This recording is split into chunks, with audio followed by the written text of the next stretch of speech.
Arihant colony येथे कुत्रे फिरवण्यावरून झालेल्या जुन्या वादाचा राग मनात धरून चौघांनी मिळून पतीपत्नीला लोखंडी रॉडने बेदम मारहाण केल्याची घटना घडली आहे। सदर मारहाणीची घटना ही गुरुवार दिनांक 16 एप्रिल रोजी रात्री 10:30 वाजण्याच्या सुमारास घडली। या प्रकरणी जखमी अनिकेत सुरेश काळे वय वर्ष 42 राहणार अरिहंत कॉलनी सांगली यांनी सांगली शहर पोलिसात फिर्याद दिली। त्यांच्या फिर्यादीवरून पोलिसांनी मारहाण करणाऱ्या उदय शिरोळे, विराट उदय शिरोळे, सम्राट उदय शिरोळे, सोनिका उदय शिरोळे सर्व राहणार अरिहंत कॉलनी सांगली यांच्यावर गुन्हा दाखल केला आहे। याबाबत अधिक वृत्त असे की जखमी अनिकेत काळे हे आपल्या कुटुंबियांसह शहरातील अरिहंत कॉलनी येथे राहतात। काळे आणि शिरोळे यांच्यामध्ये कुत्रे फिरवण्याच्या कारणावरून वाद झाला आणि याच वादाचा जुना राग मनात धरून गुरुवारी रात्री 10:30 वाजण्याच्या सुमारास संशयितांनी संगनमत करून वाद घातला।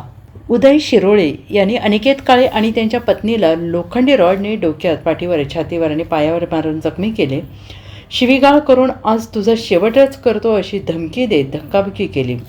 घडलेल्या या प्रकारानंतर अनिकेत काळे यांनी सांगली शहर पोलिसात फिर्याद दिली। पोलिसांनी त्यांच्या फिर्यादीवरून संशयित चौघांविरोधात गुन्हा दाखल केला। Bureau report SBN Marathi, Sangli.